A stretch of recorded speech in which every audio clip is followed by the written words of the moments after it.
one that is up to GM approval, but it basically makes it so that the Falcon, you can basically roll a falconing check, and if you get a critical success, it gives you a full refresh of your rations. Otherwise, it gives you a partial refresh, which full refresh means you get all your rations back because it's gotten something decent. I'm guessing we can use the scavenging skill to get more food. At certain times, yes. You have to be in a place where there's actually food around. If you're in the middle of, say, a factory, scavenging may not turn up any rations. It may turn up, metal, machine parts, tools.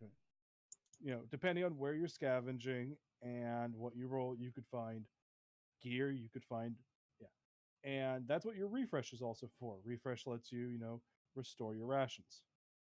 So a job will always at least be 3 legs. So I'm going to go with this right now. Let me just get the So, let me go with this. Every job is always going to be at least 3 legs. Jobs can have more legs, but the idea is every leg costs you 1 ration. So makes sense. Yeah, doing athletics checks cost you 1 ration because that's basically you eating more food to benefit off the calories. You also training spend yourself 1 ration for melee attacks, etc. But outside that, that's the only things you spend rations for. You can also spend rations to give yourself a further +1 to the roll. So you could, for example, Ty could spend 1 additional ration to have a 3 in his unarmed for 1 attack to really lay into somebody.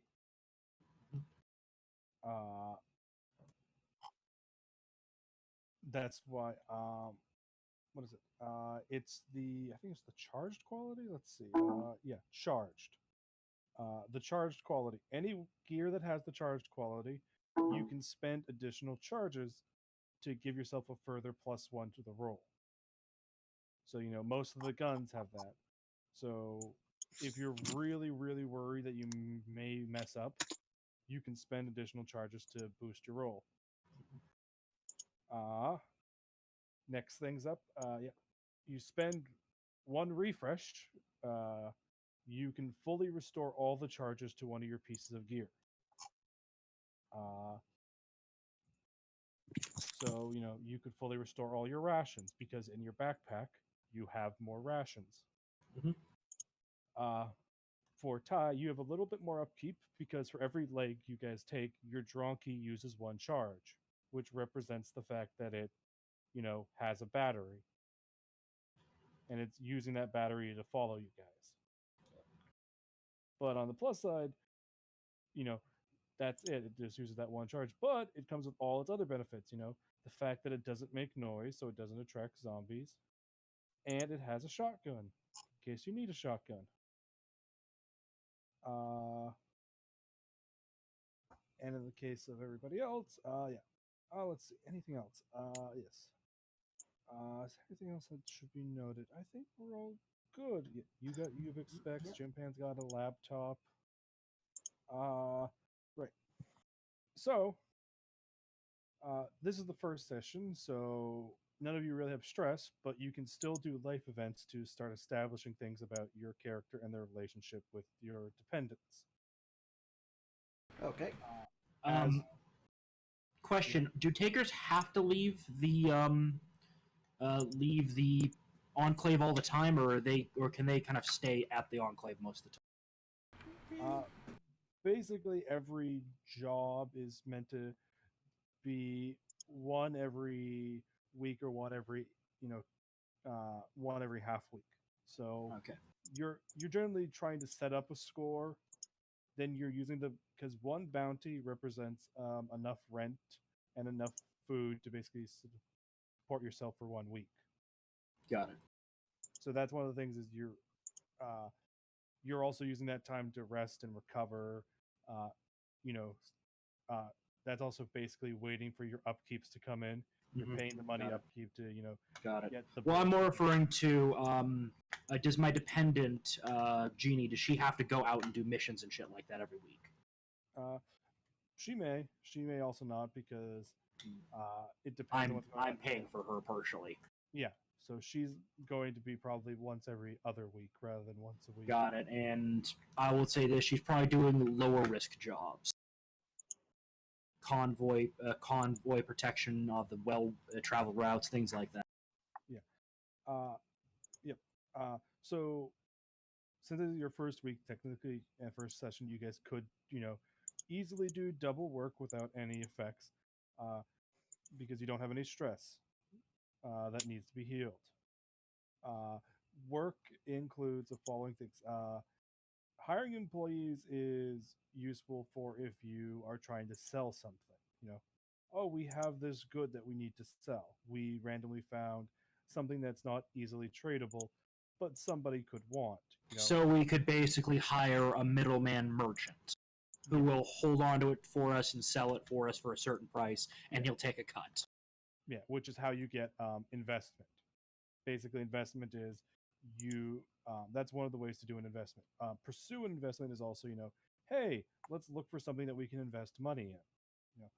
Such as this guy's trying to get milk to the Enclave, or trying to set up a garden on the Enclave, so he needs investors. And we can get return on investment. Yes. You get bigger return the more you put into it. Then there's insider trading, which is basically bolstering your investment so you can make more money off it. Another work thing is fulfilling one of your milestones to retire. Mm-hmm. Or you can sell gear that you guys have gotten that you're not going to use. Like we came across a couple extra assault rifles, and we are all well armed. Whatever. Troubleshooting is basically something's happened with your employee or something that needs to be dealt with. Manipulating the supply / demand of a good so you can make it so something's more, expensive. That's all the stuff that you get after you guys are aware of what jobs are available. So then, first things first, everybody make a networking check, which we get to do. So first up, you roll a d10 plus whatever your networking skill value is. Plus charisma? No, networking skill value. No charisma. No charisma. Your charisma determines your cap of what your skill can be. Oh, okay. Yeah. You have ways of... there are certain things that you add your... I rolled a 4. That's probably not good. Well, then you roll another d10. I rolled that 2. So see, roll a second d10. Oh, okay, I beat it. Critical success. Woohoo! 2 and 2. Kiri, roll another d10. If you get a 2 or a 1, you'll pass. You do not. So, well, you're trying to network. The other way you could do this is roll 2d10, like so. And just mentally add. Then just mentally add your number because they're pretty small to the first one. Yeah. So, for example, in that case, that 3 and 7. Yeah. So yeah. Okay. So Ty can't pass. He can critically fail. Go Ty. Come on, Ty. Come on, Ty. Don't fail. Don't fail hard. Don't fail hardcore. Come on, Ty. Roll another d10. Let's see if you crit fail. Go Ty. Go Ty. I believe in you. And Jim Pen. Hey, Ty's fine. He just fails normally. Yeah, just fails normally. And Jim Pen, you got to roll another d10. Yep. So from 1 to 10, that's well, it's 1 over 10. Jim Pan also succeeds, but I critically succeeded. So yep. So you guys get 2 pieces of info for the crit success and 1 piece of info for the normal success. So here's where we come to. So Seawall, you could either learn the supply and demand of one of the things that your enclave needs. You could also scout out a job. So you could learn, like, oh, this is paying really well. Or you could look for a job, like, oh, somebody has a job.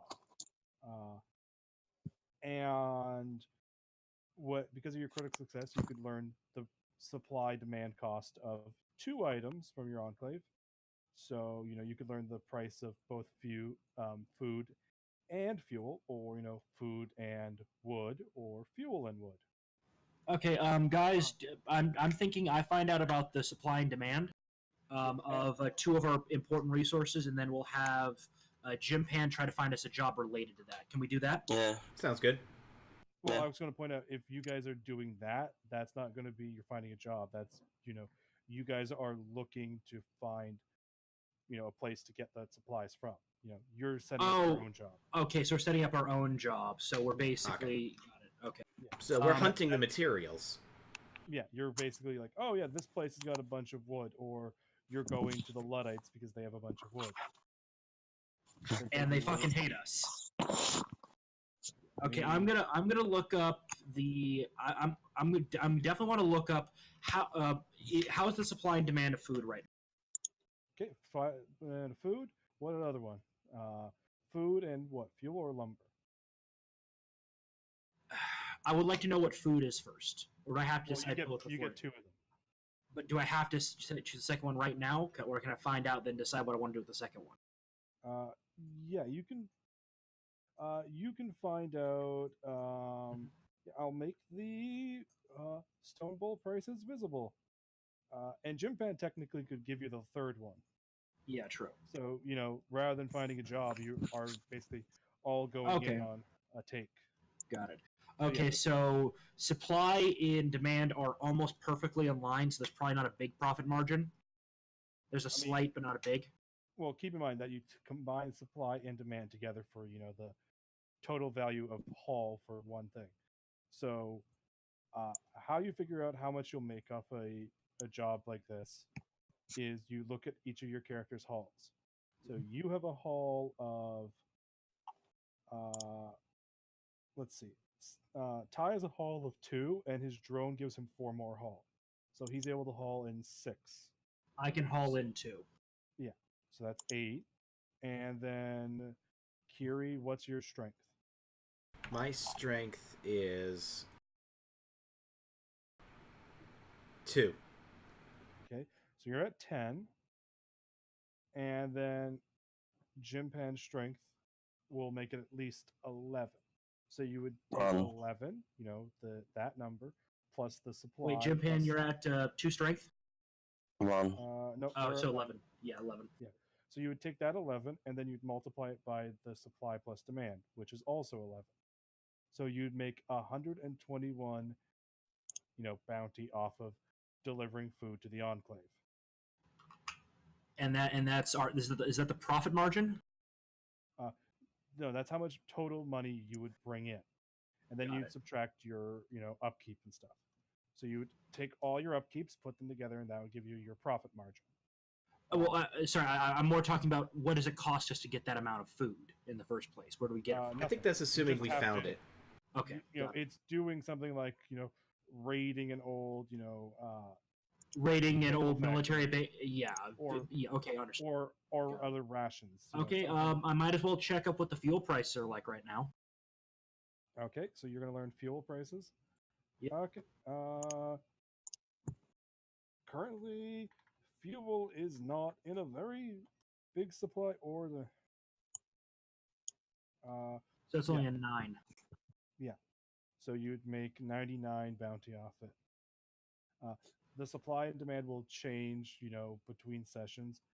But the thing is, you also can use your work actions, because remember, this is just basically you guys looking for jobs. And then you can do your actual work actions to, you can make it so there's a more need of a supply or more need of demand. Got it. And Jim Pan, do you want to burn your information to find out the supply of what our lumber is like, or do you want to look for a job so we have multiple options, so we can diversify our choices? Yeah, I can look for lumber. Woods and lumber. I What guess. do you think?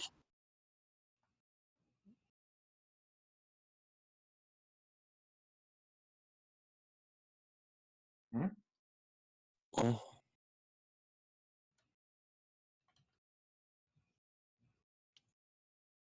Okay, so Jim Pan, yeah. do you want to look? Do you want to find a job, or do you want to figure out what the cost of wood is right now? Hmm.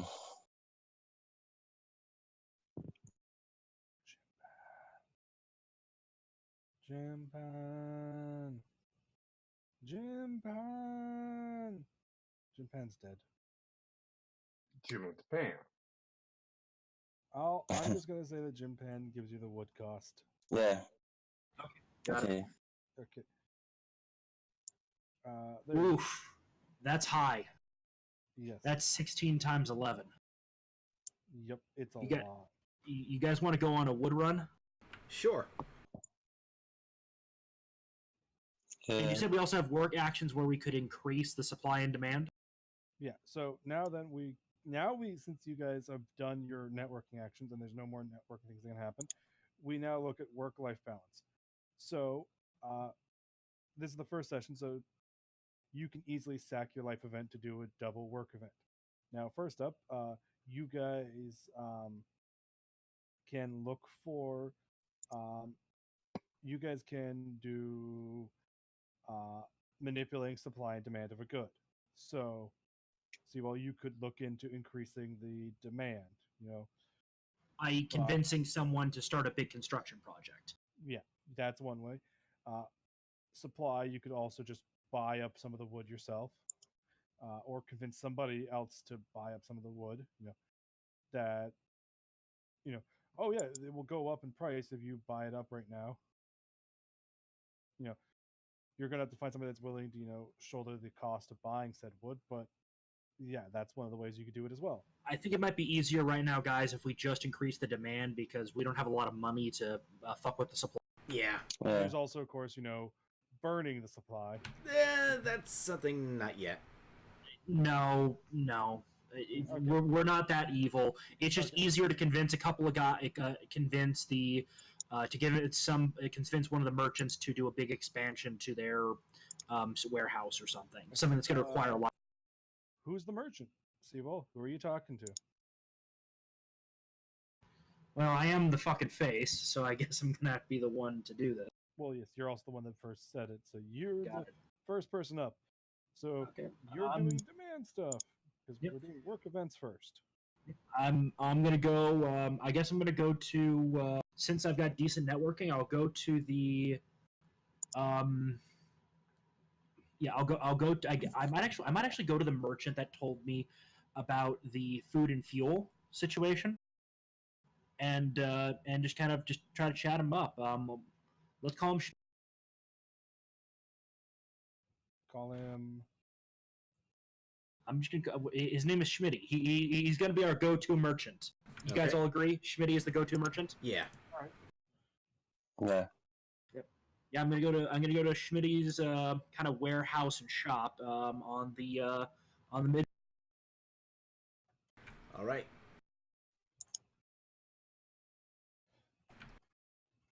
I guess I can go back to our shop and just try and collect some supplies that we'll probably need. Well, I'm going. I'm. Schmidt's Food Emporium. Yeah. Hey, is it back already, Willie boy? We have been working with my team. May have come across an interesting situation in the. Oh, Willie boy's got a proposition for me.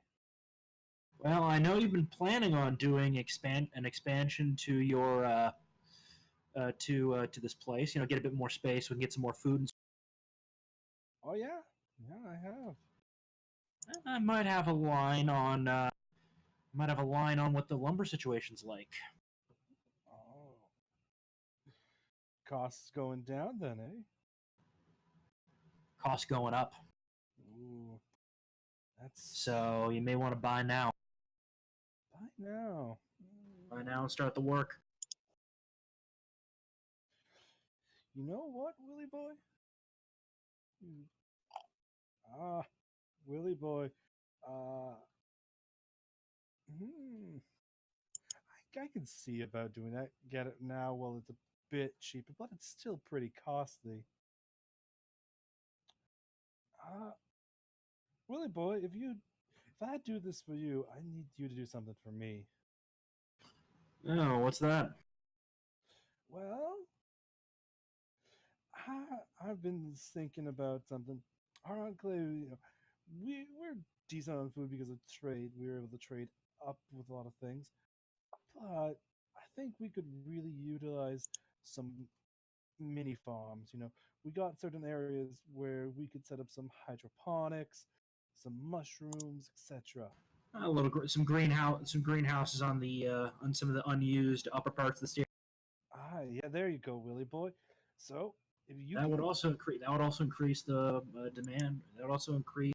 I'm just kind of thinking in my own head. This is going to increase the demand for wood because you got to build it out of something. exactly, Willie boy. So I get up some of that wood right now. You and your friends invest to help me get the supplies I need. Do you want it up front or? I'll give you after you've gotten your investment that you're working on right now. How much? How much are we? How much you want us to invest? Whatever you're willing, but it has to, at least break bank, as it were. Uh, so in total, he wants each of you to invest at least 2 bounty.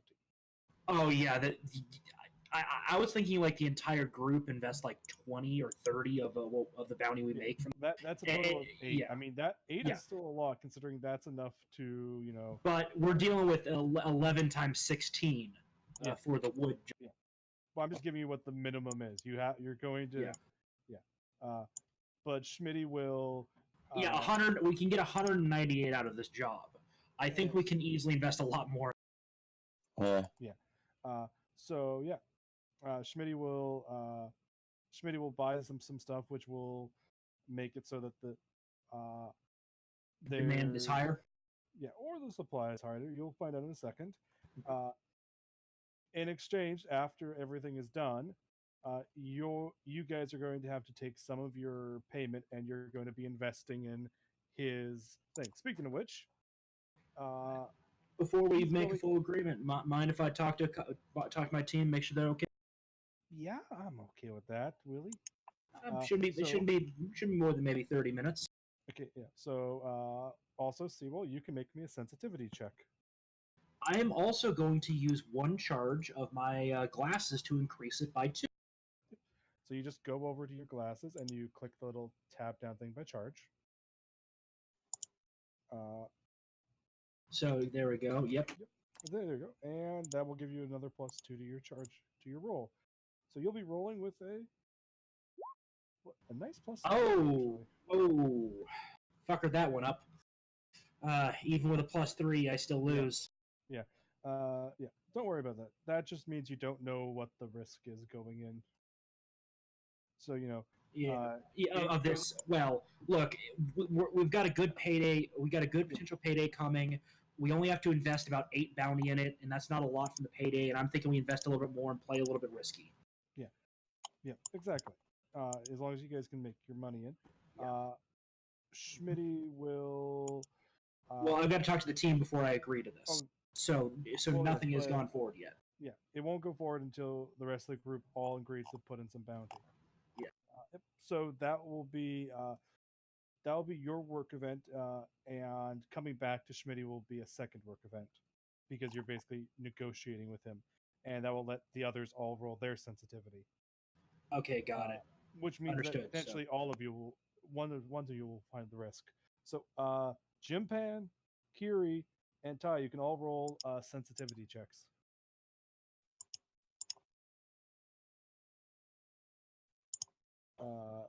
Sensitivity, Ty, roll.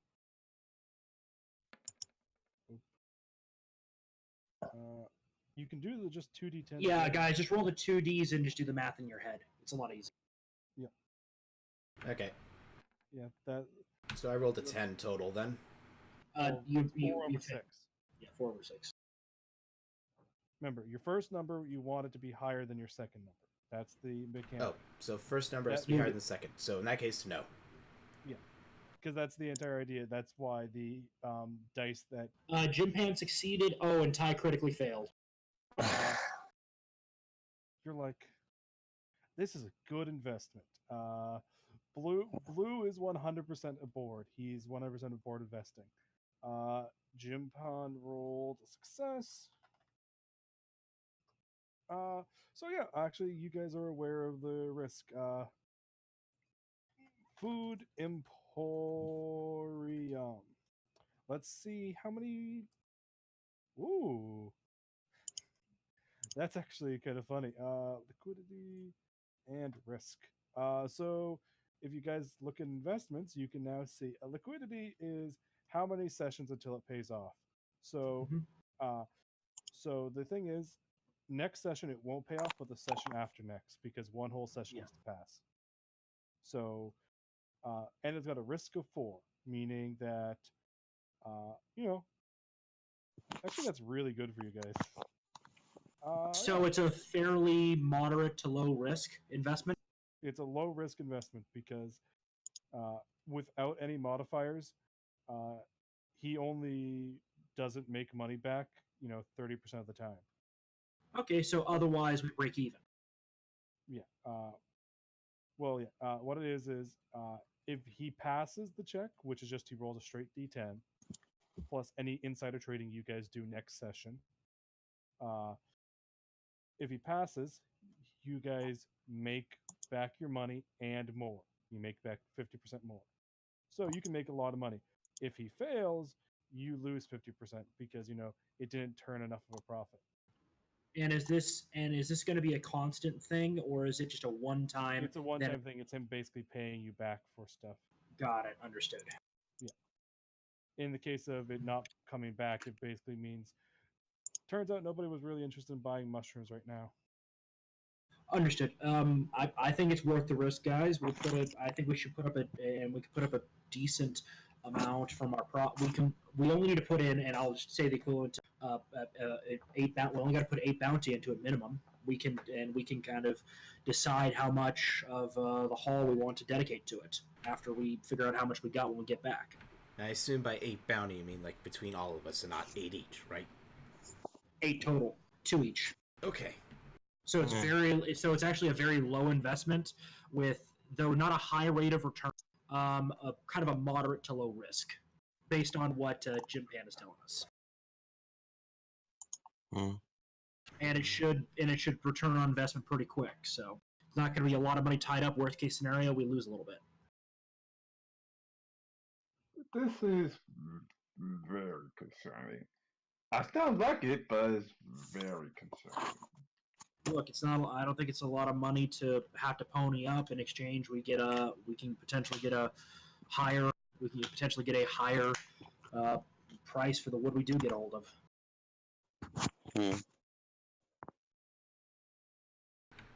We in agreement to have this little side deal with Schmidt. He hasn't turned us wrong so far. Okay. I'm in. All right. Okay. I hesitantly put forth my 2 bounty. No, we pay him after. We pay him after the job, and I'm saying we just based on how much we can get from the wood, that's when we pay him. So we decide at the end. We decide at the end how much we're gonna. Oh, good. Not at the beginning. So this is basically he's investing in us. In exchange, we'll invest in him. Okay. Yeah.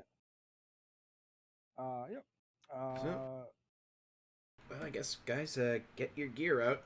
Let's make I've got to go back to Schmitty and let him know we're interested. All right. Okay. So you can now make me a persuasion check. Any bonuses or negatives? Just your persuasion. This is just determines how much he's going to increase everything by. I got a Schmitty. Failure means it didn't change enough. So I'll go back to Schmitty to sit down, and I guess he's got a counter or something. I'll sit down at the counter and say, "Okay, Schmitty, we're definitely interested." He's rubbing down a bar glass. Ooh, yeah, yep. I got a basic success. Yeah. So Schmitty will, since Schmitty's buying up things, that's going to increase the supply number because there's less around for everyone else. Got it. I forgot that the supply, the lower the number, the more the supply, the higher the demand, the more it's wanted.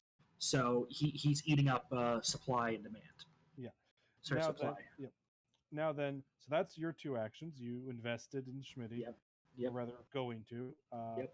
In exchange, he's effectively investing in us. Yeah, and you guys, yeah, which is important. Yay! Now that you guys could increase demand. Okay, so here's where we get to the fun thing. So you guys can't, invest in your investment with Schmitty yet, and not until next session when he's officially gone public with it. But what you guys can do, because you all have two actions except for Will. Yeah, I was the one who set up the deal. Yeah, because you did your two actions. Jim Penn, you could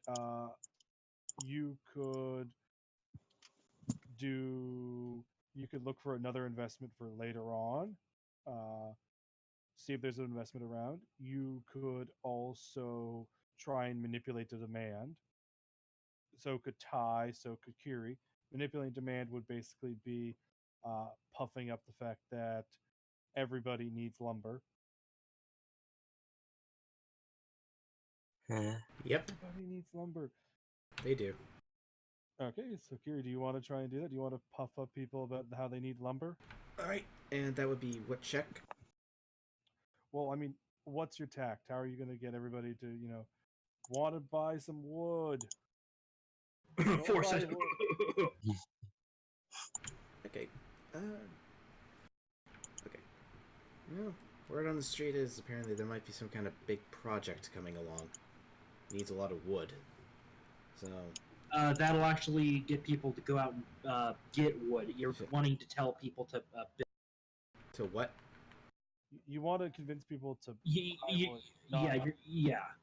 to say that there's probably gonna be a surplus. There's like a surplus. You're gonna say like, hey, there's surplus of wood, or it's a good time to build. You don't want to say that there is going to be a big project because that'll people go, hey, I better go out and scavenge wood, which means we get competition. We're trying to avoid that. All right. You want to. Yeah, you want to bolster, the want to have wood. Yeah. Okay. Can't really think of a good way to do that. Give me a foresight check.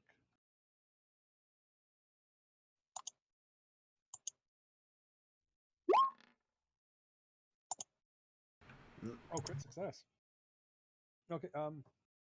Well, you playing to the fact that the Layton community, wherever they're set up in the stadium, requires, it's, not the best place in town. You can play to it by pointing out, hey, guys, you guys really need this to help, make the Layton community even better. Because the Layton community is the worst side of town. They're the closest to the tunnel. Of all the groups, they're the closest to the tunnels, i.e., the industrial sector. Yes. So yeah, you're playing off that. To play off that, and so that's what you're doing for your first work action, Kiri, is you're spending your because I'm just going to say with your crit success, you know what to do. You basically pour in the right amount of chutzpah about, hey, and you're going to increase the demand by 1. So, everything's getting together. Now then, Kiri, you can either do another work action or you could do a life action. I think I'll do a life action. Okay. So, Kiri, who's playing Jessica? Who is she? No, who's playing Jessica? And then you get to tell that person who Jessica is. Is Jim Pan playing Jessica? Is Seawall playing Jessica? Is Ty playing Jessica? I don't think I would be convincing enough as a Jessica. Seawall, you think you could play a Jessica? Would need to know the personality type. That's where he then tells you what they are. Alright. She's basically Jimbo's younger sister by about 2 years. She, okay, that technically would still make her a latent, or no. No, she's not necessarily a latent. Okay, She she's could be a latent. not a latent, though. So that makes her life a little bit easier than his. Personality-wise, though, she does love her brother, and at the same time, because she's younger, she can't exactly get a whole lot of work in outside of like safe jobs in town. So not exactly a whole lot of big ones. So, i.e., assisting in inventory, assisting the convoys get ready, things Yeah. of that nature. stuff like that. Courier stuff. Yeah. Yeah. You said a courier fixing. So yeah, you said courier and inventory. Yeah, basically kind of menial work Yes. that is safe inside. Mm-hmm. Well, that's what every dependent basically does when they're, being independent, for more or less. Now then, so Kiri, are you doing a coping event, a support event, or a engage event? What exactly would be an engaging event? Engage is basically you and Jessica are doing something that establishes the detail about the Enclave, such as maybe there's an arcade, or there's a little restaurant that's been set up. It's establishing a detail about the Enclave, or maybe that they've set up a small soccer field and some portion of it because they have room for it. Things like that. Like maybe some establishment. We can head towards what's the part? Which of these notes is the one I want? Which is the one that has about what each part of the city is? Enclave Stone Bowl. There we go. We'll basically be like having like some lunch down in the marketplace town square area, Midfield. Okay, so you're having lunch down there. So there's a restaurant. Okay.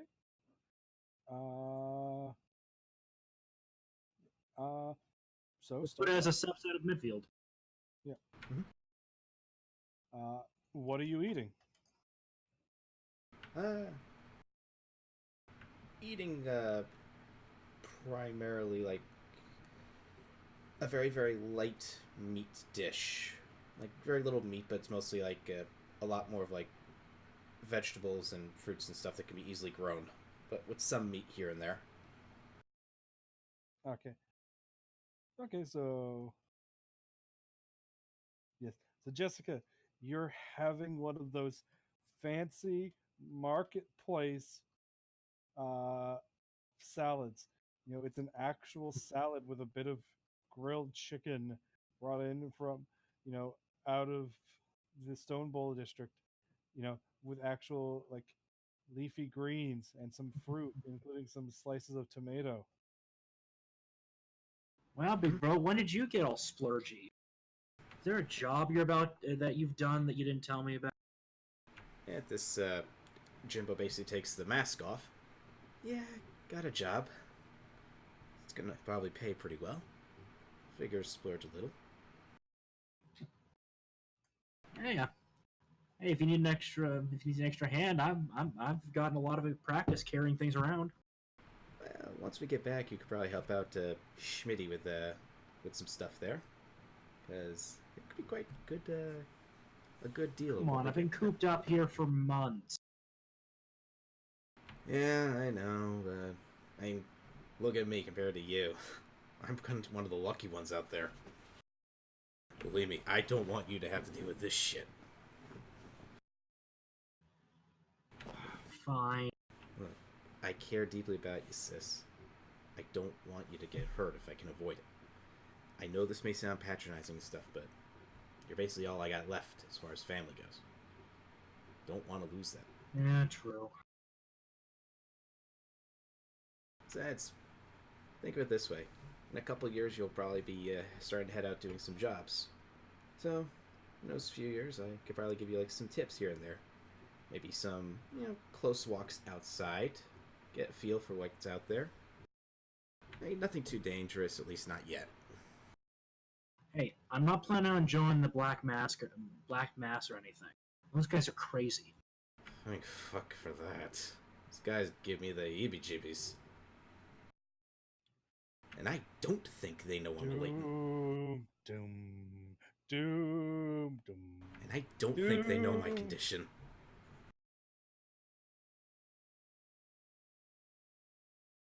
Is that just like some black mask guys just walking by? Yes. Doom! Dum. We're hitting a bell. I have my head turned and my hood is covering my face, so they really can't see me. Just pay attention and focus on my shotgun right now. You're not there. Well, that's just what he's doing at wherever he is. Yeah. We just Yeah. had like a little scene break. Yeah. This is what this guy's doing.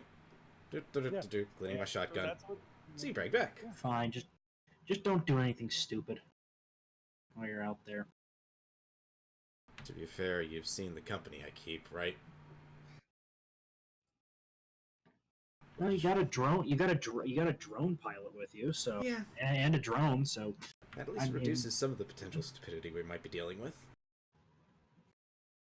let's see. And isn't Jim Pan playing a sniper, a crack shot? Jim Pan is technically a sniper, yes. Yes. And let me just double check what Jim Pan's character's name is. Apparently it's a Jim. What? No, it's Sven. Oh, Sven. And Sven is a damn good shot, so Mhm. I'm not too worried about that. It should worry about you, doing something stupid, trying to be the big damn hero. Oh, believe me, I know I'm not the big damn hero. I mean, look at this. Like, he then tries flexing his arm, and it's not a noodle arm, but it's not exactly very heavily muscular. Yeah. He flexes his arm, and his arm kind of puffs up with the black veins. And It's some still pus. covered in a cloak. I'm saying underneath it, you can feel the black veins puffing up as you try and flex, and a bit of pus squirts into your arm. Your clothing gets a bit wet where some of the blight vein pus comes out. You're gonna have to And, bleach that shirt again. yeah. Speaking of which, as you're doing this, you can see Red is very Don't know much about carefully that Will taking guy. your forks and your plates, and he's bleaching them. What would you say? Well, I was saying, and my Will guy, he seemed, I don't know too much about him, but he seems dependable. Yeah. And what were you saying, Diplo? The restaurant owner is bleaching the stuff that you've touched after you're done with it. Okay. Even Because though I'm like, bleach- even though I'm basically dressed as like a plague doctor or yeah, like a it's still safe. Adeptus Mechanicus priest. Yeah. Also, bleach for some reason kills the blight. Nobody's entirely sure why. They just know it does work. So Well, bleach kind of kills everything. yeah, I It's know. chlorine. Yeah, but at the same time, it's one of those things where it's like It's forgotten bleach knowledge. affects the, bleach affects the blight. So yeah, and that's where we end. Is you're saying I'm not a hero, I'm just a guy in the job. As it cuts over to one of the most tolerant restaurant owners in the city bleaching your stuff. I'm sure he's at least happy that I'm nice and fully clothed, so that way nothing drips. I mean, it doesn't happen very often. That's why I just wanted to make the joke about it. Mhm. Yeah. Yeah. But don't bleed on people. I think I dress up so heavily. Okay. So now, Jim Pan, are you able to talk? No. Jim Pan's still dead. What? Jim Pan rolls, but he's not saying anything. Jim Pan. Okay. Hello. So as I was gonna say, so the thing is that makes a score like this really fun is a lot of things. Now then, Ty, you could see about getting an employee to help sell your stuff. The wood you're going to be bringing in. You could also pursue another investment. You could see about doing some other stuff, some troubleshooting to make sure that you're able to keep selling your wood. Maybe I do some troubleshooting after all, to make sure that everything is safe or we not get screwed in any way. Okay. So, let's see.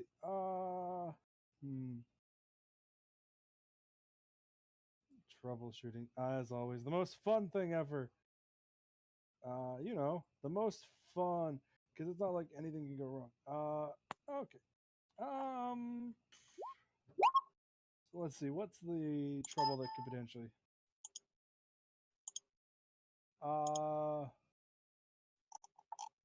Shoot. Okay. So, you're aware right now that,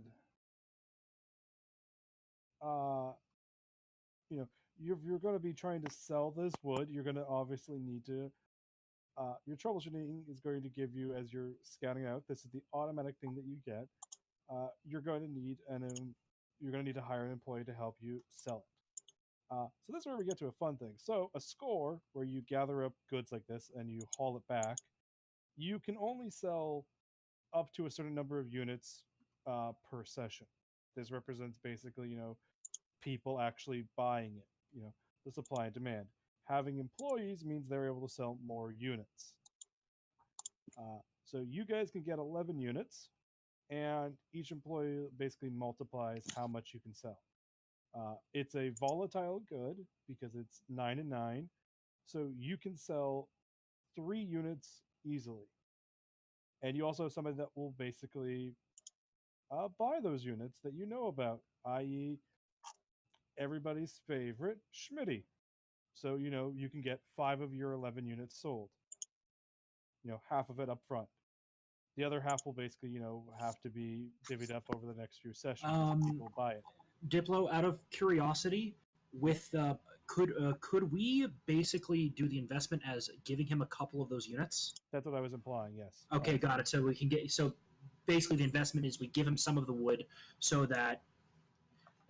Got it. So that's basically we're taking a couple of units off the table, whatever the equivalent is in market value right now. Yeah, pretty much. That would basically what you do is you give him some of the wood, and he's like, "Wow, that means I don't have to buy as much." And yeah, so Ty, you know that if you're going to get any employees with the current supply and demand, you're going to have to deal with people wanting raises, etc., to sell it. So there's the you know that if you want to sell more of it, you're gonna have to hire an employee for one. But two, the if you do hire an employee, they're going to be trying to get some raises out of you.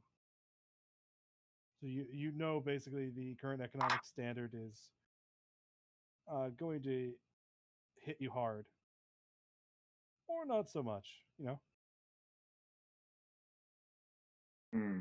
So yeah, mechanically, so employees have how much bounty you basically have to pay them. So you lose some of the bounty for the item.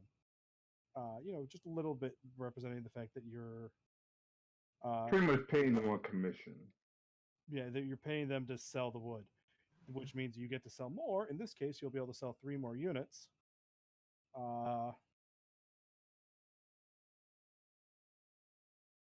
So for sure we can hawk 5 units without having to put any extra expense into it. Yeah, pretty much. You can sell 5 units immediately. And you guys, I'm thinking maybe we get 1 employee to sell another 3, then we'll keep the last 3 in reserve. Yeah. Yeah. Sounds good. Yeah. I shall name you Winston, because I just saw the Ghostbusters movie. You can, since you're doing that, your troubleshooting gave you that. Roll me a sensitivity check, Ty. Oh boy. So roll 2d6. TD10. 2d10, sorry. And not D6. Roll your 2d10. Roll your sensitivity. Oh!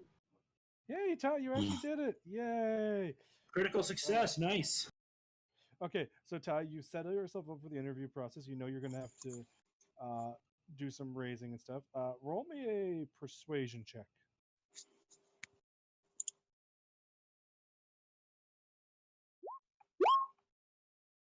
So, okay, so you're in charge of the HR department for this job this time.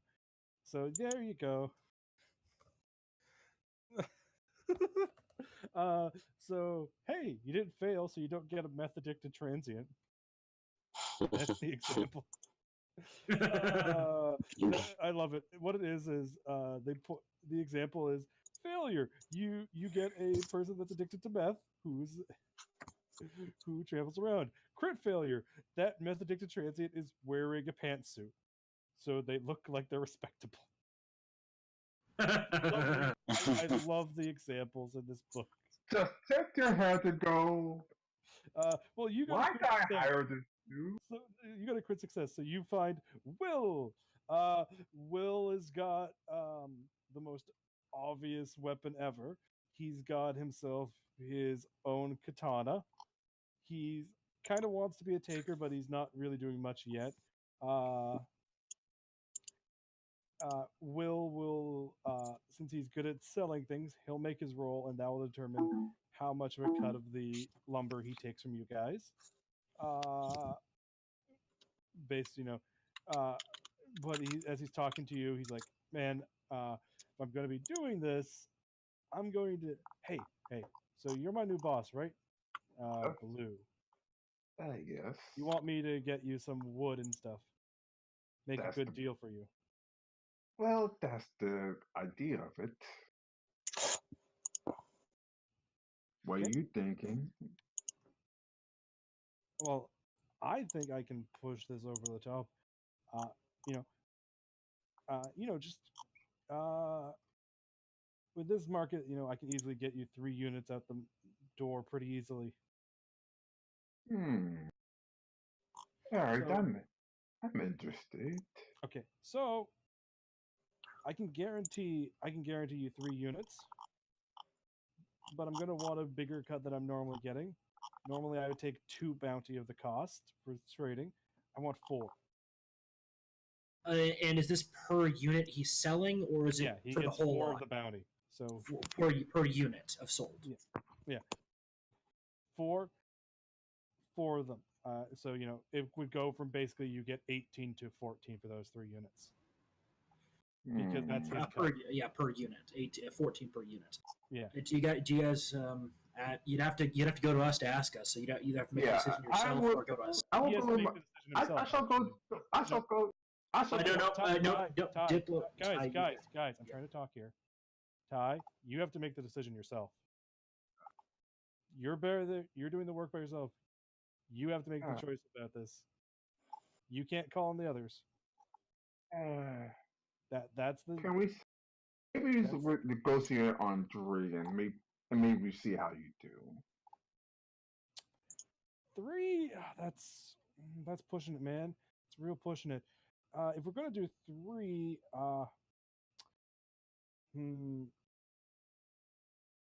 Well, if we want to, I'll do 3 on one condition. it. If I get all the units out the door in a timely manner, it goes up to 5. In a timely manner, huh? I can guarantee I can get all 3 out in a week. We shall see. Is that a deal then? So he can do 3 for sure, and we don't have to pay him 3 per unit. But if he can sell the entire lot that we can't sell ourselves, he gets 5. No, no. Basically, he's if he's going to roll in a secret a GM check, which will, based on what Ty got for the crit success, means that Will here has a +3 to his roll. If Will fails, if he crit fails, then he somehow failed to sell any units. If he just fails, he only sells 1. If he succeeds, he sells all 3. If he crit succeeds, then he's able to sell potentially more units. And that's what he's offering. If he succeeds, he gets 5, but if he fails, he only gets, per 3. unit. Yeah. And of course, if he crit succeeds, then he can potentially sell a 4th unit. I see. So that's what he's basically offering is, if I pass the check, mechanically, that's what he's offering. And that's the thing is Ty has to make that deal. And you guys won't know until, I start giving you guys the value of everything you turned in, if he passed or failed. So what do you say, Blues? Alright, if you could sell doing it fast, that means we could bring them in fast. So, you got yourself a deal. Okay.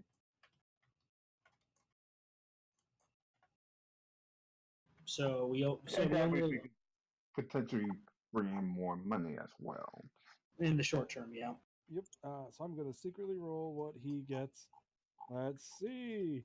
He's got a +3 to this, by the by, because Ty got that crit sensitivity check. Nice. Yep. Yep. So yeah, you guys won't know till the session if he actually passed, crit passed, failed, or crit failed. But there you go. So that's what Ty is doing.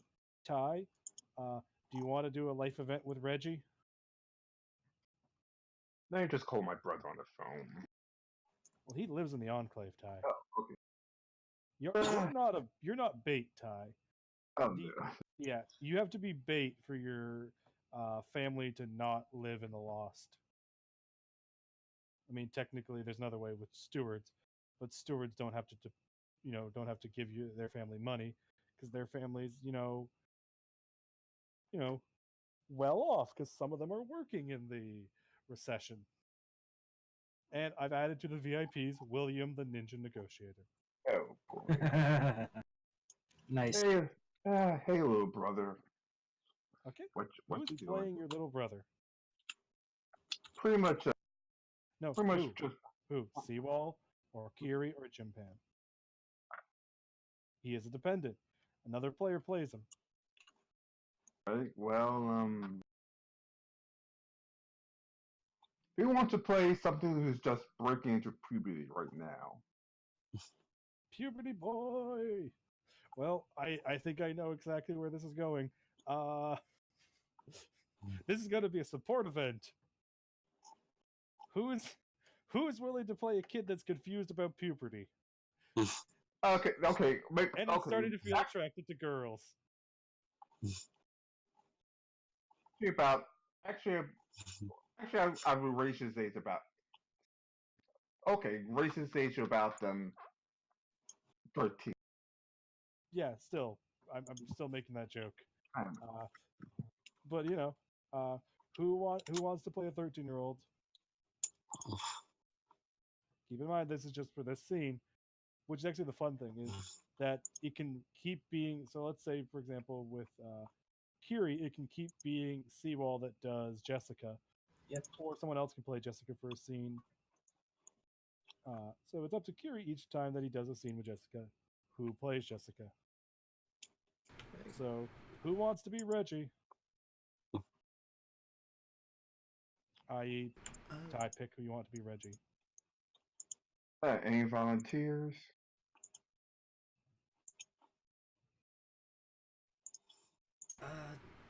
Sure, I'll do it. Anything else I need to know? I guess not. Hey, little brother. Hey, big What you bro, doing? how are you? Fine. Just trying to survive this whole mess. Yeah. Hey, did you know that there's actually a small hole in the fence? It actually lets me see some really cute girls. It's Pistol whip him. Pistol whip him. no. So it's So you're going to that age, huh? It's not exactly a whole lot to do around here otherwise. Just respect the women, okay? Because to go out with one of these cute girls, right? One day. Yep.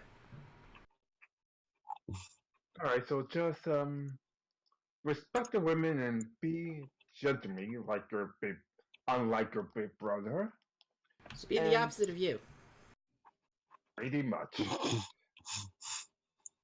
One day you find a nice wife, unlike the opposite of me. And that's where the scene ends. Pretty much. Yeah. And Because remember, the weakness is booze and women, so as he somehow makes everything worse. Well, That means next time we do a scene with Reggie, the person that plays Reggie gets to decide did he take his brother's advice into account or not. Or is he showing up with a black eye? Did he show up with another guy, or did he, just become exactly like his brother? Anyways, you guys are finishing up life events. You're spending time with family or your other dependents. Now then, it's you guys know where you're going to be able to get lumber. There's, there's the obvious place of heading over and getting wood, i.e., trees, etc.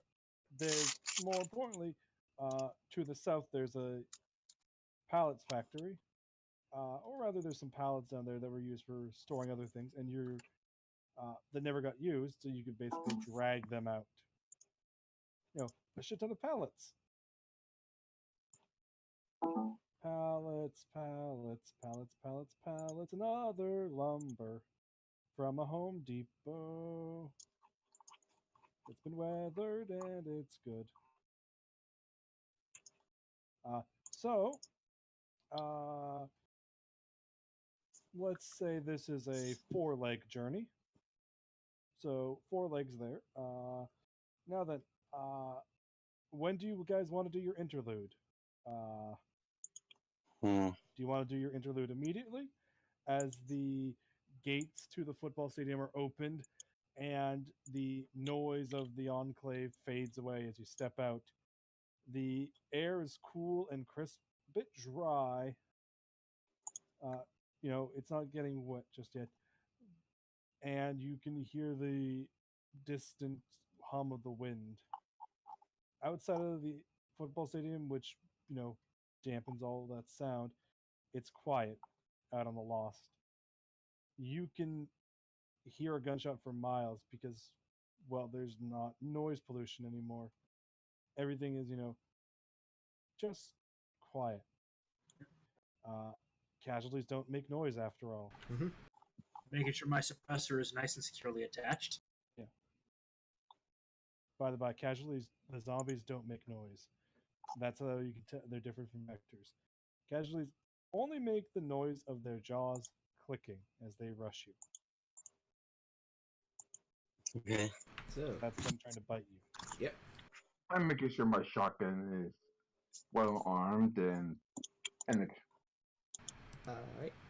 Now, before we head out, I'd like to do a foresight check to make sure that we did bring all the stuff that we need and we didn't forget anything. Oh, no, you have it. You're good. Anyways, yeah, you guys are heading south towards your pallet stop. Yep. Yep. I'll mark it on the Okay. map. Let's give it a nice little... So we need to each burn 8 rations by the end of this because it's 4 legs each way, or 4 legs total. 4 legs total. You Okay, only- 2 there, 2 back. Well, no, it's technically it's 4 there, and then you retrace your steps back, and therefore you don't have to pay for the legs back. So it can also represent 2 legs there, 2 legs back. Okay, got it. Yeah, it represents the hardship of getting the job done. Legs are meant to be. They can be just delivering something to X location. So that's it. Once you get there, you just take the trail back, and since you don't have any supplies with you, there's nothing to do.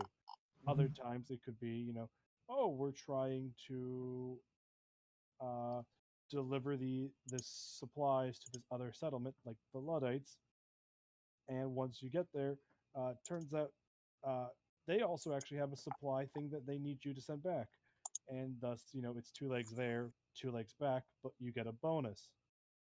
Things can be thrown in to change up the little details there. Yeah. Because you could be getting it could be 4 legs there because you have to clear a way to drag all the wood back. Yep. That could represent the 4 legs, and then it's just a straight shot home. So and you're not going to be shooting anything, so you don't have to worry about anything on the way back because you're just following the path you took. Yep, makes sense. Yeah. Anyways, yeah, you guys are good. I say the interlude should be us collecting the pallets. What do you guys think? Well, no, Yeah. the interlude won't be collecting the pallets. That will be the actual job site. Okay, got it. So Yeah. The interlude will be one of you can say or talk about something and to someone else, and the other person responds. It's two of you role playing and interconnecting beyond the normal. And if you want, you can have a random roll to determine what you're talking about and how the other one of you responds. But yeah, the question I'm asking is, when do you want to do the interlude? You can do it immediately. Be right back. Just getting a quick call. Yeah, you can do it on any of the legs, first, second, third, or fourth. So which leg do you want to do the interlude? my vote is third leg. Okay, third Same leg. thing. Yeah, sure. Right then. So Ty, make me an awareness check.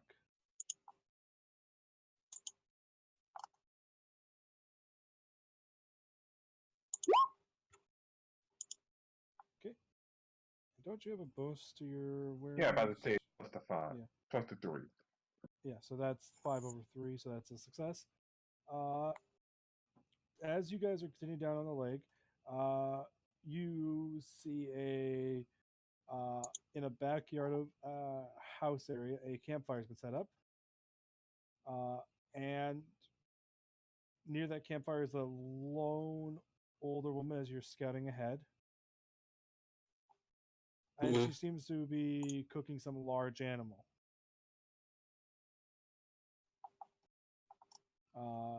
Based on the fact there's a bunch of meat around, she's got some coal set up on the campfire in a big pot, and she's cooking something. Okay. But yeah, you've noticed her. You can approach her, you cannot.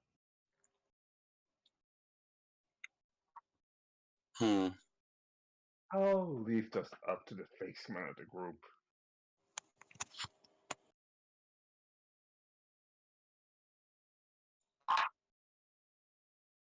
Yeah. Will, Blues is looking to you. He's pointed out an older woman who seems to have freshly butchered something and is cooking it. Look, I don't recognize her. I say we keep our distance and keep an eye out. Yeah. Probably a good idea. Yeah. Who knows if she's crazy or not. We don't know who we don't know who her allegiances lie with either. If she's part of the Stone Bowl, us not talking to her is not exactly a problem. If she's part of the Chop Shop Boys or those damn Mountaineers, that could lead to issues.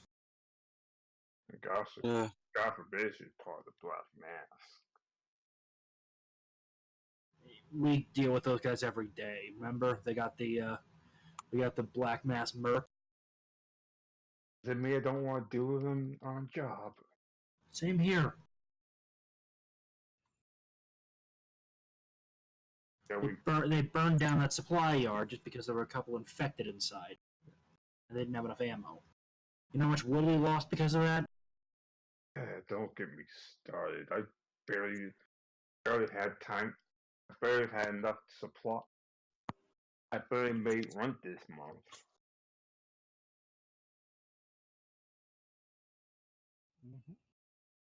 So one of you can make a stealth check to avoid her. Guess that would be me. Actually, I think it'd be Jim Pan. So Jim Pan can roll a stealth check to guide the group. Highest stealth of us all. Oh, okay. So Jim Pan's going to guide you past so you don't have to interact with her. So Roll 2d10. I see on your sheet that you have a stealth of 3, so it's added in the first number. Yep. So like that. Jim Pan gets an 11 over 5. 11 over 5? Yes. Okay. So with some finagling, Sven guides you guys around and past her so you don't notice her as you guys continue on, and the older woman just continues to whistle and work. Whistle and work. Whistle and work. Cooking up some delicious meats. Okay, that's your first leg. So everybody That was one charge I- off your rations. I thought that the interlude was the third leg. That wasn't the interlude. That was just you guys. Oh, Each leg Okay. is an event. It's something's oh, happening. got it. Because each leg represents, you encountering a group, something that's in your way. Maybe, it's just you guys have to move a car because it's going to be in your way for your path. In this case, it was just, oh yeah, there's this weird old woman randomly cooking there. We know how to walk past her right now. She's just kind of weirdly there. Yeah, nothing out of the ordinary. Continuing further south, you guys actually do come across a crashed vehicle. Actually, Okay. it's a decent sized Ford truck. There's 3 what look to be corpses in the vehicle. We got to be careful with that. Yeah. So, does anyone have a knife? No. I'm pretty sure I don't either. No. I could burn 3. I could burn 3 uses, 3 of my 5 uses for my pistol to put a bullet in each one of their heads, since I've got a suppressor. But that means I'll be less effective later on. Yep. Is there a way to determine if they're If they're infected or not? If they're casualties. Yeah. Well, first thing, make me an awareness check because you're getting close enough so you can see if they have any, gunshot wounds or things to the head. That would mean they're dead. Dead. Yeah. Awareness check. I've got a halfway decent awareness of 2, so I guess I'll do it. Well, you're the one that has the pistol, so you're doing it. Okay, I'm back. What did I miss? Yep, I 5 over 1. For 4. yeah, 4 yeah, over 1. you so. look at and you're like, huh, yeah. The only one that seems to be the casualty is the driver. And as you're looking through, you notice they have some.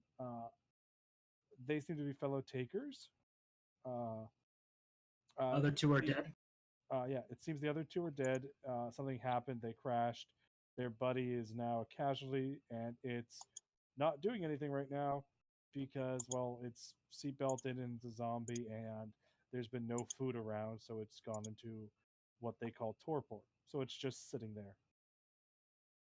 Do I even need a roll to put a bullet in its head? No, you don't. You just need to spend 1 charge. Because Yeah, it but I'm hasn't going to been- spend I'm going to spend a charge to use one shot from my pistol. It is suppressed, so it's cool. And I'm just going to put a bullet in its head point blank. Before that happens, can I give you a little heads up as to what I missed? And, like, There was a weird lady that was cooking meat. We just avoided her. We didn't know who she was. We didn't recognize her, so we just thought it best to avoid her. Okay. And we came across a car with a zombie in it. SUV with a zombie. Looks like it was takers. So we're gonna be scavenging the shit out of Shit. Yeah, you guys. Yeah, you shoot the guy. You spend the charge. it. Well, technically it's 2 charges, but yes. Yes. And okay, so you can make me a scavenge check. Do you want me to make the scavenge check, or does someone else want to do that? Because my scavenge is only a +2 if I burn a charge of my. I was a tie. Yeah, I was about to say. Yeah, what I'll do is I'll cover Ty as he goes through it, and quote unquote assist, even though I don't know if there's an assist check in this game. Yeah, that will basically represent you making a check yourself in case things go poorly, because you get Okay, make got it. 2 checks. He Ty passes, succeeds. usually. Yeah. Uh, Yep. I just help inventory it and keep an eye on him. Okay, so I'm gonna just go down and make a nice little handout for your bounty from the job. Is the vehicle still working? Yeah, it took some dinging and some damage, but it's otherwise okay. Guys, we could use this to get a larger haul. Yeah. Sure, the Yeah. vehicle will be burned out, but we could probably sell it for a scrap back at. With the, All right, but one only- question: who's going to drive it? The only issue is, as you're looking through it, it's only got enough gas to get you halfway back to the enclave. Well, okay. What we could do is we could see if we can't scavenge some gas on the way. Just Yeah. a side thing. Yeah. Yeah. So that can be a goal, is to look for some other gas along the way Yeah. to help fuel this thing. It's also got some goods in its back. What does it have in the back? Looking, it's got some. Because if there's a gas tank in the back, then well, Oh no, it's not. It's not fuel. It's, as you're looking in, it's some plastic and some Tupperware and some other containers. You're like, oh, this is a lot of stuff that'd be would have been really useful last winter. It's, the supply and demand for all that's gone down because a lot of takers brought it in. Why don't we put it into our own personal stores and just and wait? Just leave it as a good. And we'll wait till it's. What do you guys think? yeah, that sounds good. A little Yeah. extra Just wait freebie. till it's back. So Eventually, you guys can keep that stuff. It's 3 haul worth of plastic. Got it. And how much can this vehicle haul? The vehicle, it's a flatbed. It can haul up to 9. Okay, I'm thinking because Jim Pan is our weakest hauler, we'll have Jim Pan driving. Yeah, What does Jim Pan's drive skill? Let's check a look at that. 1. I have a He's also the best driver, potentially. I have a as long as 2. it's the only driver. I have a 2 Uh, in driving. Well, okay. It's coming back. I'm trying to maximize because the thing is, technically, can the person in the vehicle still technically haul one, or does their haul get put into the vehicle? Their haul gets put into the vehicle. Okay, so what we'll do is we'll have Kiri drive it there, but we'll have Jim Pan drive it back, unless we're willing to sacrifice one haul of wood. I mean, we're still technically gaining if we can get this vehicle back. In worst case scenario, we just abandon the vehicle and leave it where it is if we can't get more fuel.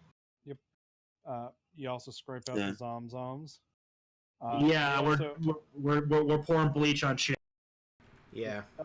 you find they had 9 loose bounty on them. Ooh. Do you guys want to split it equal? Yeah. Yeah. Yeah. We'll split So- it all up once you guys Yeah, have done all got the it. jobs. Okay, understood. Got it. And bounty, I'm guessing, takes up effectively no space, no Yeah, carry no space.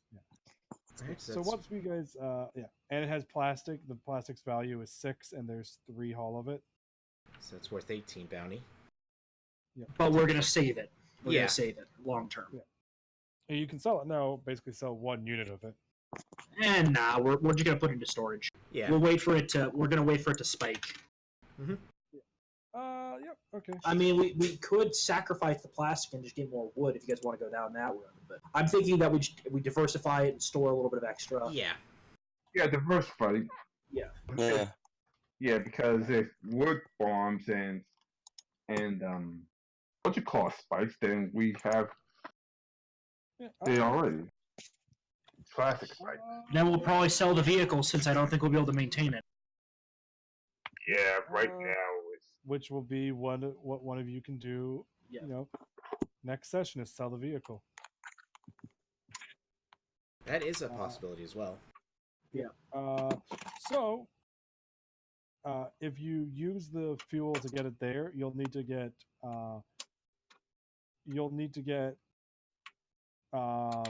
enough fuel to get it back. So that's going to be your job: is get enough fuel to get it back. Got it. Yeah. Because we already have the wood effectively secured. So, right, let's go down to things. Well, interlude is going to be next things. Interlude next. So, do you want to roll for it? Well, first we got to eat up another ration. Yep, another 2 rations. Second, Another- because 1 Oh. for the car, because that was one of your events, and then 1 for the interlude. So you should Okay, get so 3. Oh, got three it. So 3 marks. yeah, 3 marks. Okay, 1 per leg, got it. So we're on leg 3 now. Okay. which is the interlude. Yep. Where exactly did those And- rations get marked? Oh, there it is. I see it. So that's we've just marked 3 right now. Yep. Yeah. Yep. And let's see, we got 9 supply and 9 demand. And you guys are able to carry at least 11 haul. And Well, we'll be upping it to. You said we put 9 in that thing. You So put 9 more in yeah, the truck because yeah. uh, Not. I'm assuming 3 is already taken up by the plastic. yeah, because that's what it. Yeah, it's got a 12 haul total because it's a flatbed. It can carry a lot of Yeah. goods. Yeah. And we're not exactly moving quick with this vehicle. We're basically going at like light, kind of fast walk, light jog with it. So moving slow-ish. Okay. Actually, no, we can kind of ride on the flatbed there because we don't Yeah, take you up. can any all haul. ride in there on the flatbed. You can actually ride back in there. You guys can Yeah. all just ride in the flatbed. It has room to carry you all. Mhm. Well, what about our haul? It's well, not. We're in the sitting hall on top of once the you're in hall. Got it. Well, So our own independent. So the only person who loses their haul is the driver, yeah. So you'll 'Cause- go from yeah. 11 to 10 for each. but we gain an additional 9. Yeah. Yeah, which will be nice. Now then, let's start with some things. Who wants to be the instigator of the interlude? The person that sparks the conversation. I might. Okay, roll 2d10, Kiri.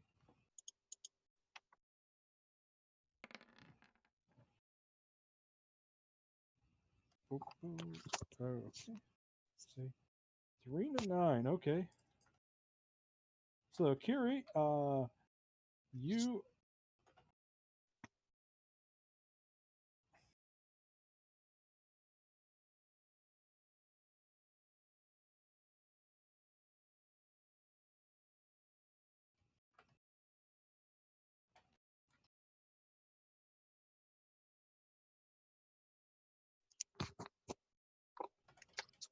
So Kiri, this is what you're trying to do. You're trying to seek out solution for this. And who are you talking to? Are you talking to Ty or Seawall? Talk with Seawall. Okay. So I guess we're what? So we're just sitting in the back of the vehicle right now. Yeah. We have shotgun. tie up. We got tie up front because he has the shotgun, so he gets shotgun, of course. Yep. Roll me actually a d10, Seawall. A single We're gonna- D10. Yeah, we're gonna do the actual, fully random interlude just because might do it once. 3. Okay. You're trying to be friendly about it, so there you go. So Kiri's trying to seek absolution, and you're trying to, be a friendly, supportive role. You haven't had any jobs that just went to shit? Oh yeah. And he's kind of thinking back to his own past, since he's done things before the crash. But Tish. Yeah. Yeah, there's one time I had this client. Basically, what happened is that it was a group of 12 people, obviously me included. So we were doing a job of retrieving some items for him. Turns out he ended up backstabbing us all in the back. And do you want to know the worst part is? I ended up losing some really good friends because of that. And one of the other friends I had that survived it, he basically doesn't talk to me anymore because of that. Because of that shit that happened. And he lives like in the upper parts of Mile High. So us coming in contact's not exactly common. I'm just hoping that maybe could just get some kind of job, get some resolution. Maybe by chance find a job that has this deal with that guy that client that quote unquote hired us, and maybe bring him along to kill him. At least get some revenge for some of our friends. My guy pulls out his pistol and goes, "Hey, if the guy screwed you, he earned himself a .45 caliber sandwich." Oh yeah. Right in the back of the neck.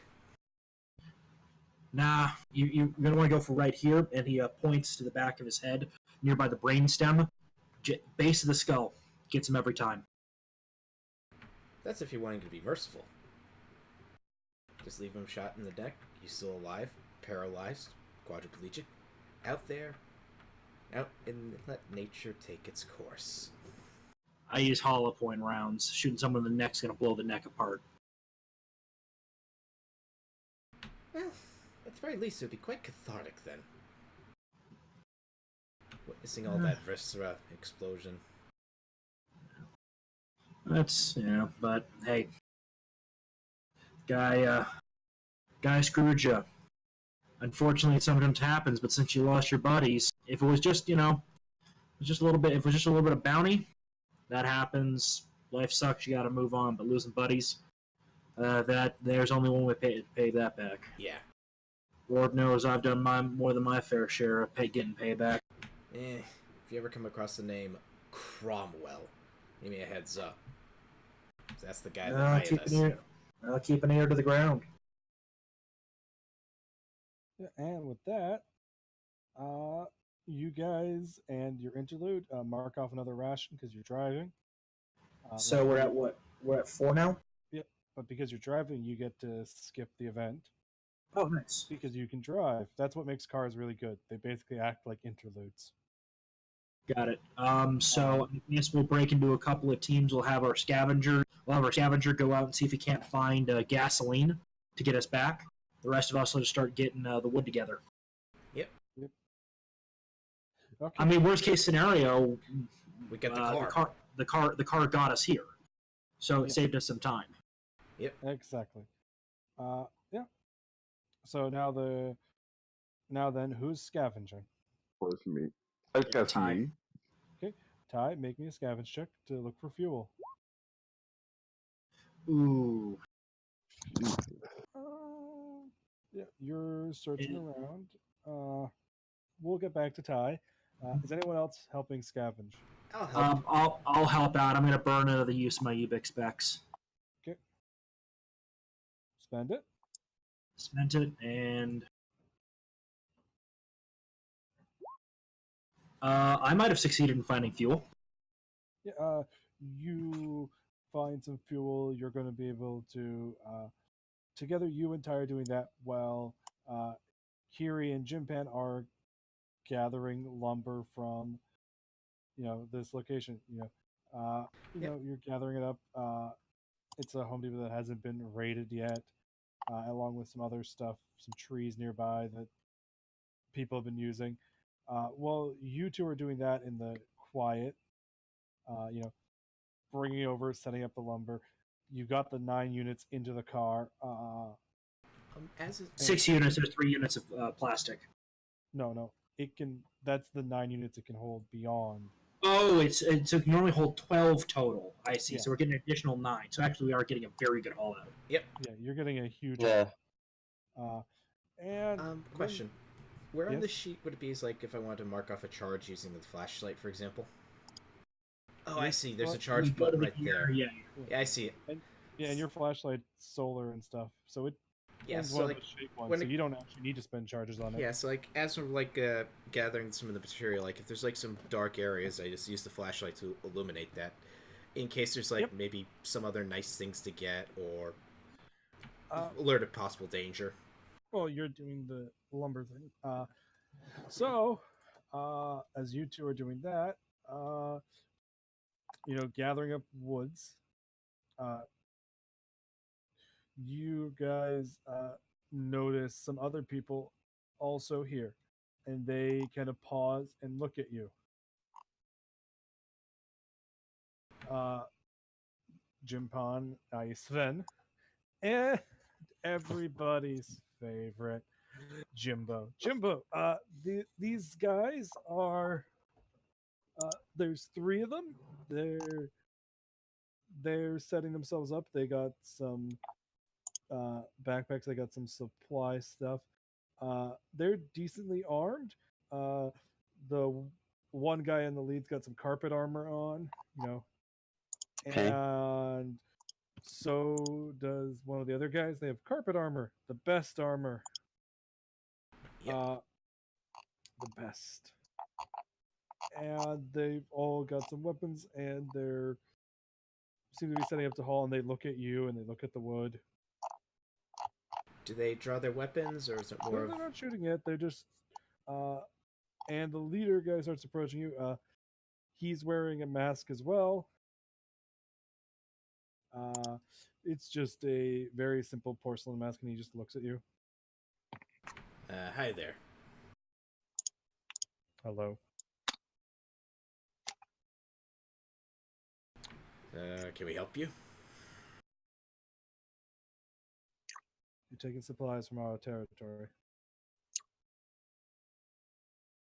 What territory is that?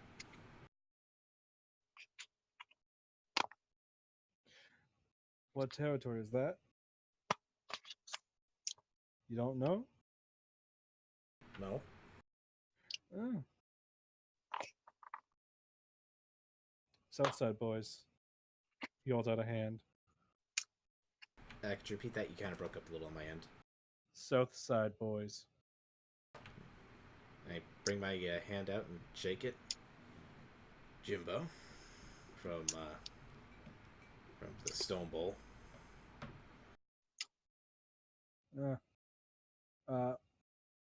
We're over from Overland Park. He points to the east and south from you. So if you look on the map, you'll see now a nice pink and green thing. That's where the south side is. All right, so this right here, that's where they're from. Yes. And we're obviously here. Yes. Okay. So technically, it's not, an enclave's territory is where the enclave is, but he's trying to stake a claim on this. So you're going to be taken from this. You're going to need to split your haul. I figured as much. How much of a split are we talking? He looks over to the others. We'll take 20%.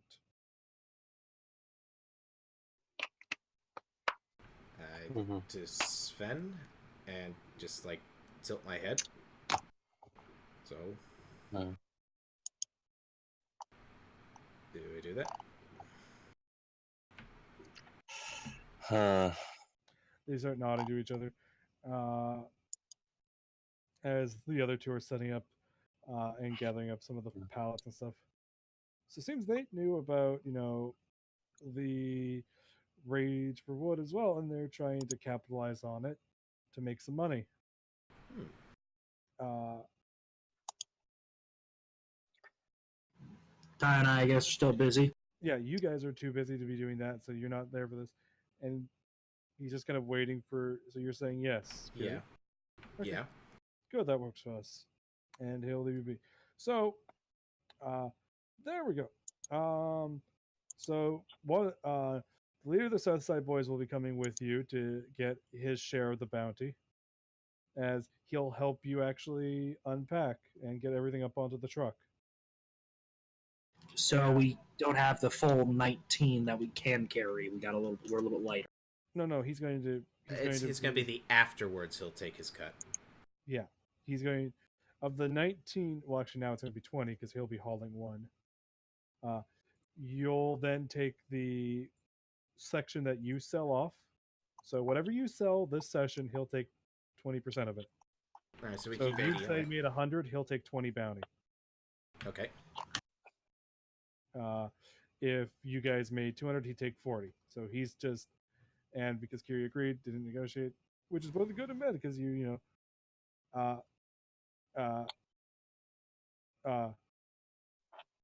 as he talks, he calls himself Gas, which fits with the gas mask he's wearing. He doesn't say much. Yeah. You can see closer that he's actually got on his torso chainmail. So he's got carpet armor and chainmail. Actually, 20% is not a bad cut, because it's only one time that he gets that from this session. And he also doesn't participate in the other trade where we're giving as investment, we're giving that guy wood, so that doesn't actually... So we're not actually losing as much as we might be thinking. At the same time, we're also gaining something that's very valuable. Yeah. Information. Yeah. We're gaining information, and we are gaining, and we're also gaining a little bit of extra movement, a bit of extra carry capacity, because he's going to carry a little bit, which means, Which means actually, if he was part of the team, he'd be getting a fair cut. Yeah. So you will barely scrape by and get enough fuel to get you guys back to the Enclave. Yeah. You guys got exactly 8 units of fuel, or 8 bounty worth of fuel, which is literally exactly what you needed. And here's the Southside Boys? Yeah. Yeah. New faction. Yep, Southside Boys. So who are these fellas? Yo, you're not back yet because as you're never gathering mind. the fuel, something's happened. Oh, Oh yeah, so you guys are in the back of the Home Depot gathering up the fuel, and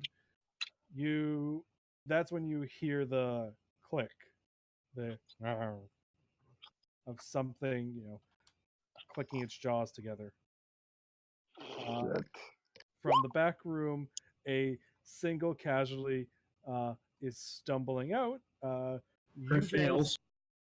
no, that's not its attack roll. That's how many there are, then how close it is. So it's right next to you guys. You guys are getting the fuel, and it basically stumbles through the disjointed door right next to one of you. You guys can both roll me awareness checks. Oh Because boy. casualties, that's why casualties are scary, is because they don't make noise. That's the only reason they can sneak up on you, is because they're otherwise lumbering. I notice it. I notice it. So do both of us. So you can both act normally. So yeah, it's right next to you guys. You guys can try and shoot at it. If you had failed, it would have gotten to attack. I'm going to shoot. I'm going to shoot it. Yep, shoot it.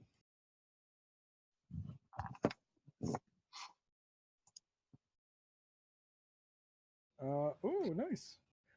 You peg the casualty, and it's quiet again. And you guys start Tunk. gathering the fuel. Tunk, tunk. Wait, I take out both of them? No, there's only one. Got it. Yeah, You wrote. The 2d10 is how close it is and how many there are. So the first Okay, die got was it. how many there were, and the second die was how close, or was it the other way around? Other way around, Yeah. technically, yeah. All right. Yeah, So the thing is, casualties can only attack you when they're at 1. And they move 1 closer every round. Got it. So, And that's why so Blue just sees Will just casually pull out his pistol and just put it to the thing's head and pull the trigger. Yep. Tunk. Yeah. Just falls over and go, huh. Well, that was mildly surprising. Puts Yeah. the pistol back. Yeah, And really. you can see into the back room with / loading bay area, and you can see inside of that there's this guy just happened to be lucky enough to stumble up the stairs. Casualties aren't known for their Dexterity? yeah, they kind of pool like water. Quick question. Are the stairs made of wood? No, they're concrete stairs. It goes down to a loading bay, so it's about 5 feet up off the Okay, got ground. it. So it's just enough that a casualty. The only way a casualty is going to rush at anybody or get up those stairs quickly is if because the moment they see prey, they suddenly become coordinated, at least coordinated enough to get upstairs. But when they don't have prey around, they kind of stumble. They're drunk basically.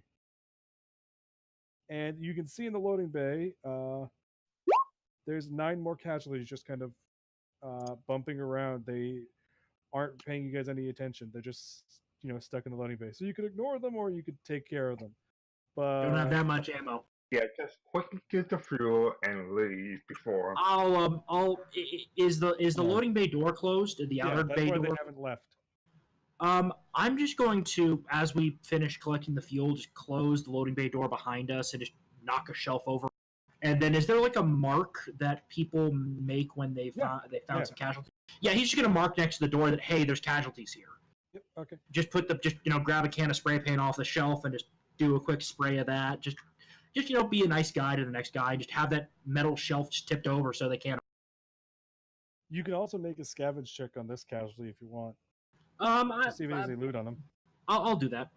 I'll burn another use of my Ubix specs because I've got a ton of uses of that. Yep. Sure. Do it. Roll it. Crit fails. Don't succeed, but Nothing. You don't find anything. It's nothing of real value. Yeah. And nothing of real value, just some torn up clothes.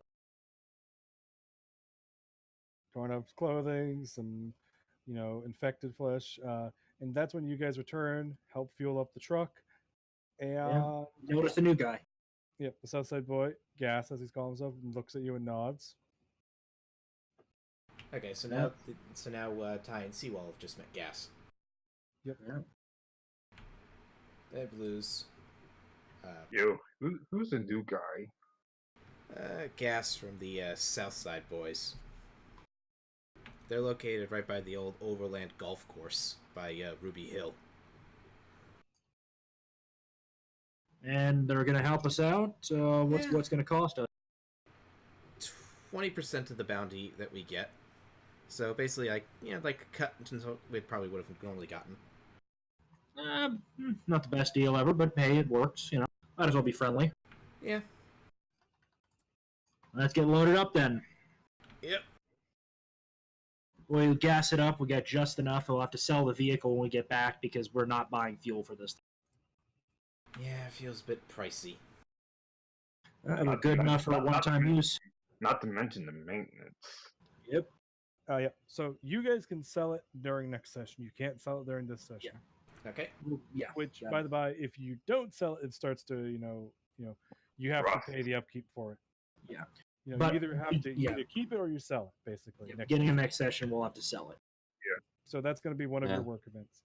And you guys drive back with your hull, your 10 hull carried by people that are walking, and the 10 hull that's on the truck that's driven by. It's 11 carried by people, 9 on the vehicle with an additional 3 plastic. Yep. Personally, I would have tried to see if they needed plastic and see if we couldn't have traded the 3 plastic to get a full hull. No, they don't really want the plastic. Okay, so even if we tried that, they wouldn't have been interested. Well, I'm pointing out that it's 11 and 9. Either way, it totals out to 20. Yeah. So that means now we get to the thing. Schmitty eagerly takes 2 of your hull of wood to help with his project. That is just to let you know, that is equivalent of 18 bounty at current price, at current market. Per thing, yes. So we're giving him an equivalent of 40. Well, to 36. Yeah. Also, I'm thinking, if you guys are okay with it, just taking some of that additional bounty and just handing it to him so we can get it to a nice solid 40. Yeah. So you want to spend 4 of your loose bounty on that? Yeah, 4 loose bounty on it. Okay, so rate of return is currently 40. Yep. Okay. We probably should do some insider trading to increase our odds, but hey, next time. Next session, yep. Yeah. Okay, so then Will got a success, so he sells off 3 of your haul. So let me get the map. You guys are able to sell off 3 more. Okay. So so is Will going to charge us 5? Yes. Okay. I'm going to, wait a second. Yeah. So that's 108 bounty. So you make 113 total so far. Yeah. All right. And yeah, because we got a lot more wood than we know what to do with. I guess we'll have to start selling it at other sessions on our own. Yep. So you guys have you have well, you can technically have Will keep on selling it. He'll keep selling 3 units until it's supply and demand goes down. Yeah. Yeah. So 108, but we got to subtract 15 from that. Well, no. First, you subtract the 20% bought by everybody's favorite gas, and then we subtract the 15 from Will, which leaves you with 71 and a half, technically. 76. 76? Oh, okay. So 76 total? Because the 20% is first, Yeah, got it. which knocks you from 113 down to 90. 91, technically. But yeah. Because he takes his 20% up front. And then Will takes his 15, and that leaves you with 76 to just to split amongst you guys. So now we just take in your upkeep. So that's 80. That's 81 that we got from this. Is that a pretty good haul? Number 1. Let's see. Your upkeep is Seawall is 6 upkeep. And this is where we get to the math section. Okay, and Ties is 13, so that's we subtract 19 from the 76, so down to 657, and then we subtract Jimbo's upkeep and Sven's upkeep.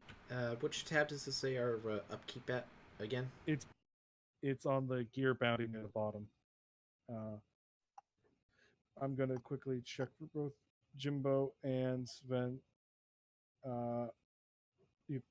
But you guys have definitely made quite a lot of money, especially as long as things keep selling like this. Yeah. And worst case scenario, we just basically store it because storage doesn't cost us anything, to my knowledge. I mean, you still have to pay Will, basically. Yeah, well, no, we can also just fire Will and say, hey, Will, the market's going down. Yep. Or have him try to sell the plastic if the plastic spikes for one reason or another. Mm-hmm. Yep. Okay. So that means you guys are left with 35, and you have that 12 more haul left to sell. So you guys have 35 to divide amongst the four of you. So we each get 8 3/4. 8 3/4. So, Yep. But I'm guessing we gotta be at least even. Yeah. So you could basically. Oh yeah, did we? That also take into account us having to invest our 2 apiece to this, or? Well, you did that with the lumber. Yeah, 2 bounty, and then we also got 9 loose bounty. We gave 4 to get it up to 40, so a nice even. Okay. Yeah. So. Yep. Sorry, no. Did you include the +5 of that extra bounty we had in all that? Yes, that's there. That's why it's 35. 35, got it.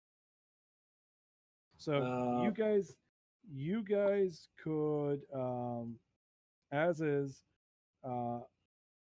you guys could each take 8, and then just splurge on the rest, basically on your dependents.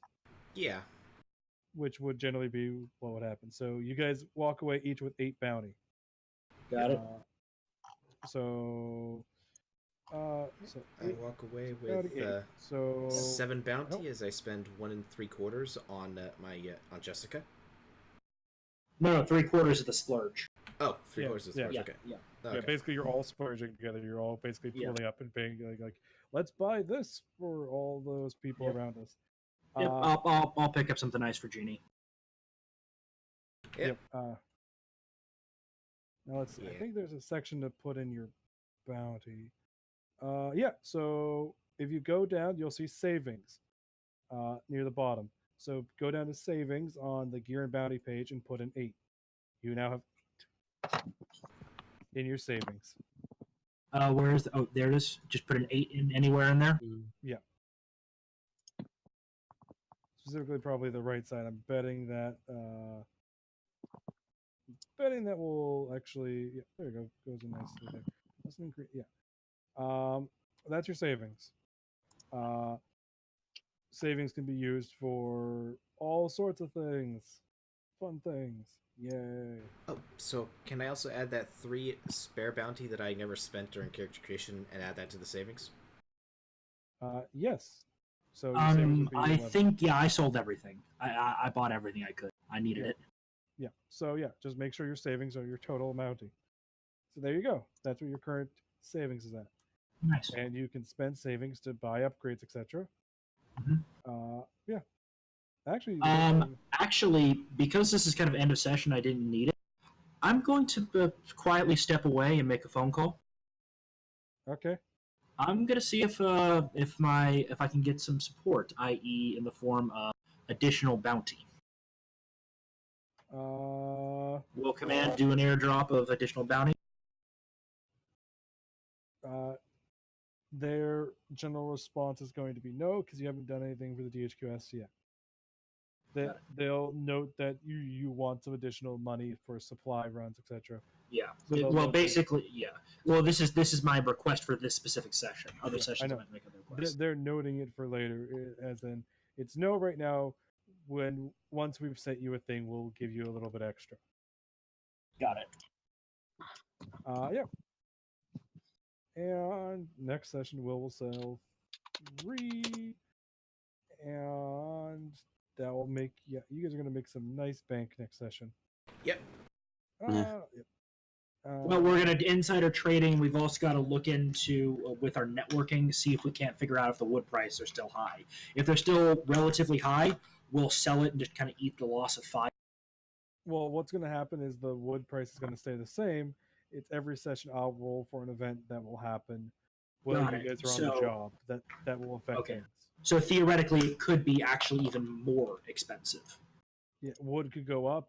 It could Yeah. go down. Will could ask for a raise.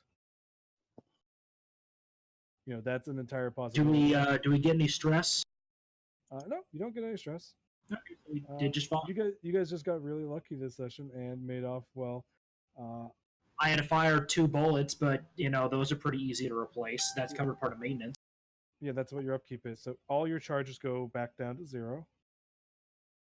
Yeah, you guys made it out of this without, you avoided things. You actually used the truck pretty smartly to get you there. We'll use one of our works next time, probably me, because I've got the best stats to try and sell. I'll have you guys handle trying to manipulate the Well, markets. I could before we try selling the truck, I could use my mechanics check to look it over, see if there's anything that could be inexpensively repaired that would increase its value. Yeah, Am I you giving can you do a that. tune-up? Yeah. That'd be troubleshooting, basically. So that'd be Got it. Kiri's work action. Got it. And you guys made out of this relatively okay. And yeah, you settle in. Thus begins the adventure of Vikings of the Damned. Yep. And I mean, hey, we lost a little bit of money with those guys, but Like I said, because we took their information. offer we know they exist, and also I'm presuming that they'll see us next time we bump into them. Like, hey, if we bump into the same guys, like, hey, those guys that gave us a pretty good deal for helping for splitting the haul. Yep. At the very least, they will Yeah. shoot us on sight.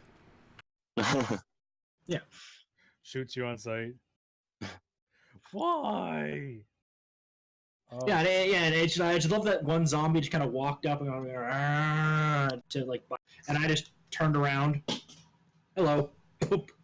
Falls to the Either of you ground. had failed, that would have been the one that would have attacked, and it would have been hilarious just to watch it.